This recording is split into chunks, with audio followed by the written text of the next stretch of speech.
इतिहास के प्रोफेसर रतनलाल जी, जिनको पूरे देश में बहुजन समाज के लोग सुनते हैं, वो बहुजन इतिहास के बारे में हमेशा विस्तार से पहले अध्ययन करते हैं।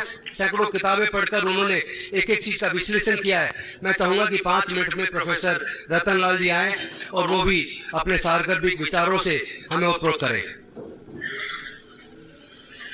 शुक्रिया आदरणीय राहुल जी, सम्मानित मंच और दोस्तों, ज्यादा वक्त नहीं लूंगा क्योंकि आप सब राहुल जी को सुनने आए हैं, मुझे सुनने नहीं आए हैं। आज 30 जनवरी गांधी जी की हत्या कर दी गई थी। आप सबके बिहाफ पे नमन। और एक हिंदू द्वारा हत्या की गई थी, किसी मुसलमान सिख ईसाई के द्वारा नहीं की गई थी। वो किस संगठन से जुड़े थे, वो संगठन क्या है आप सब जानते हैं, उसमें नहीं जाऊंगा, 5 मिनट में मुझे बात रखनी है। और मेरे पास एक चिट्ठी है, जब मैं 10 महीने का था तो इंदिरा जी ने अगस्त 2, 1973 को एक चिट्ठी लिखा था सारे सीएम को। और मैं चाहता हूं कि राहुल जी ये चिट्ठी पढ़ें और आपको पढ़ाएं, क्योंकि मेरे पास वक्त नहीं है। राहुल जी को हम लोग सुनेंगे, तो इस चिट्ठी में आपको सपोर्ट कर रहा हूं, ये पढ़िएगा जरूर और सुनाइएगा जरूर जी।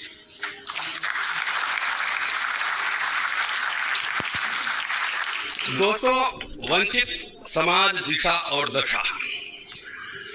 जब भारतीय गणराज्य इंडियन रिपब्लिक पर, इंडियन कॉन्स्टिट्यूशन पर मनुस्मृतिवादियों ने और कथित हिंदू राष्ट्रवादियों ने जब हमला कर दिया हो, तो उस समय दलित समाज को कहां होना चाहिए, इस पे मैं 2 मिनट बोलूंगा।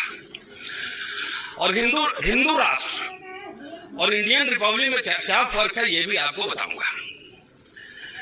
कि अभी सीधा और सीधा मैं दलित समाज को एड्रेस करता हूं ज्यादा, क्योंकि संविधान और इंडियन रिपब्लिक से जो सबसे ज्यादा मिला है, जो प्रोटेक्शन, जो राइट्स, वो मिला दलित समाज को, एससी एसटी समाज को।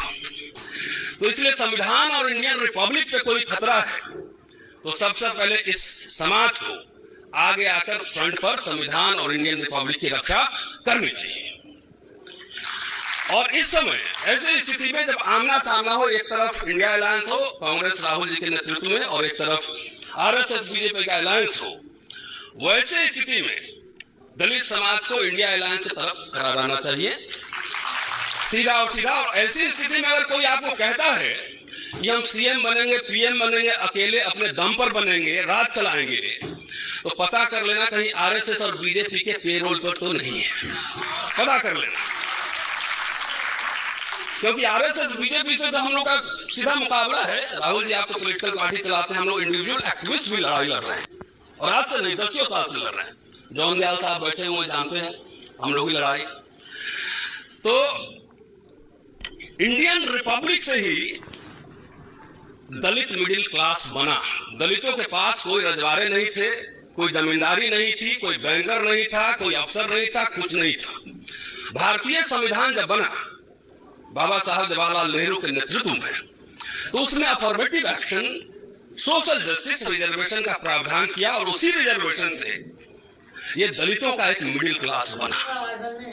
जब गरीब भारत था तो एजुकेशन हमें फ्री मिल रहा था, फेलोशिप, वजीफा, नौकरियां, 3-3 नौकरी। आपने से बहुत सारे लोग बैठे होंगे, 3-3 नौकरी का ऑप्शन होता था कि ये नौकरी करे कि ये नौकरी करे। स्कॉलरशिप, गरीब भारत में आईआईटी, मेडिकल कॉलेजेस, यूनिवर्सिटी बनाई जहां फ्री में हमको पढ़ने को मिला, हम तमाम लोगों को पढ़ने को मिला।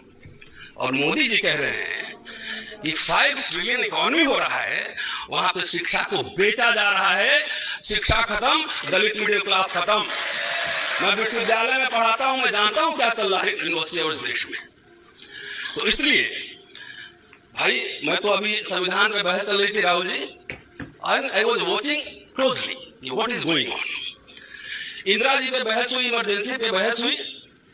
मैं उम्मीद कर रहा था कम से कम इंडिया अलायंस एक मेंबर ऑफ पार्लियामेंट, एक कांग्रेस का दलित मेंबर ऑफ पार्लियामेंट पर्टिकुलरली उठे संसद में और ये बोले कि मैं इंदिरा गांधी के डिफेंस में खड़ा हुआ हूं बोलने के लिए। ये बोलना चाहिए था। क्यों? इमरजेंसी का एक पार्ट हो सकता है। किससे दिक्कत थी इंदिरा गांधी से? वो थी बैंकर्स, पूंजीपति, राजे रजवाड़े और विदेशी ताकत। क्योंकि जिस समय दुनिया 2 पोल में बटा हुआ था, इंदिरा जी ने भारत को एक महाशक्ति बना दिया, किसी को पता भी नहीं लगा, बांग्लादेश का चित्र बदल गया। उससे कौन लोग नाराज थे? उससे कौन नाराज था? पीवी पॉइंट जाने से कौन नाराज था? जमींदारी उन्मूलन से कौन नाराज था? बैंक के नेशनलाइजेशन से कौन नाराज था? वो पूरा पहला कू था, वो भारतीय गणराज्य इंडियन रिपब्लिक के खिलाफ पहला विद्रोह था, वो जो जेपी लेड मूवमेंट था। और इंदिरा जी पे, मैं तो बाबू जगजीवन राम इंदिरा जी को पढ़ रहा हूँ, लगातार पढ़ रहा हूँ, अभी पढ़ रहा हूँ, और इसमें खुल के बहस होनी चाहिए। मैं राय आपको क्या दे सकता, लेकिन 2 आइडिया मेरे पास हैं। 6 मिनट हो गया, 1 मिनट और। मैं टाइम का पाबंद हूँ, क्लास में टाइम से पहले जाता हूँ, तब बाद में छोड़ता हूँ। तो 2 आइडिया है कि एक तो आपके पास बड़ी टीम है, आप जो है एक टीम बनाइए कि जो आरएसएस कहता है कि 70 साल में कुछ नहीं हुआ, मैं नहीं कह सकता, मैं कोट टाइप पहन के खड़ा हूं इधर, बढ़िया शर्ट है, बढ़िया पैंट है, ये सब हुआ 70 साल में। एकदम हमारे लिए गोल्डन एरा था, वो दलितों के लिए गोल्डन एरा था। ये अनदर पार्ट है, this is another reading of emergency. इसमें बहस होनी चाहिए, खुल के बहस होनी चाहिए। कोई हमें पीटता नहीं था, फ्रीशिप हो गया था, यूनिवर्सिटी कॉलेज में बुला के पढ़ाया जा रहा था, नौकरियां दी जा रही थी, और पीटता था कोई तो पुलिस एक्शन में आता था। इंदिरा जी खुद बेलची गई थी हाथी पर बैठ के, नहीं है। तो हमें एग्रेसिवली ये बात को आगे बढ़ाना है। 2 आइडिया है, एक रिसर्च टीम पूरे पब्लिक सेक्टर यूनिट में रिसर्च करे कि मोदी जी वही बेच रहे हैं जो इंदिरा जी और जवाहरलाल नेहरू और राजीव जी ने बनाया था, वही बेच रहे हैं। और मैं समझता हूं इंदिरा जी पे डिफेंसिव होने की जरूरत, सर डिफेंसिव होने की जरूरत नहीं है, क्योंकि जो स्थान इतिहास में बिस्मार्क का है जर्मनी के यूनिफिकेशन में, जो स्थान अब्राहम लिंकन का है अमेरिका के इतिहास में, वही स्थान मैं समझता हूं कि भारत में नेहरू जी, इंदिरा जी, तमाम ऐसे लोगों का वही स्थान है। मैं ताज्जुब होता हूं कि इतिहास, अभी एक किताब आई है इंदिरा जी पे और राष्ट्रमूल प्रकाशन से अनुवादित है, अमेरिका में एक प्रोफेसर है, उन्होंने लिखा है। इसमें बहस होनी चाहिए और डिफेंसिव होने की जरूरत नहीं है, एग्रेसिव होकर अपनी बात रखनी चाहिए। और मैं दलित समाज से खास तौर से कह रहा हूं कि भारतीय गणराज्य में आपको नौकरियां मिली, शिक्षा मिली, फ्री का स्वास्थ्य मिला, वजीफा मिला, फेलोशिप मिला। आज हिंदू गणराज्य में हाल जाके देख लीजिए, दिल्ली यूनिवर्सिटी में 20,000 से कम एक बच्चा नहीं पढ़ सकता है महीने का। हम लोग 600 रुपए में पढ़े दिल्ली यूनिवर्सिटी में। तो इसलिए हिंदू राष्ट्र में आरएसएस, बीजेपी आप लोग का शिक्षा, नौकरी सब छीन लेगा। और जो 70 साल में थोड़ा सा हम लोग बढ़िया कपड़ा हुआ था ना, और थोड़ा पेट भी निकल रहा था, खेत में काम करने के लिए भेजने की तैयारी कर रहा है कि आपका बीपी शुगर सब ठीक हो जाए, कोट उतरवा देगा, खाली गले में टाई लटके छोड़ देगा। इसलिए किसी भी तरीके से राइटिस्ट फोर्सेस को हराइए और एक सेकुलर डेमोक्रेटिक भारत, और दलित पॉलिटिक्स हर समय सेकुलरिज्म के साथ जाएगा, कम्युनल फोर्सेस के साथ नहीं जा सकता है। शुक्रिया, जय भीम।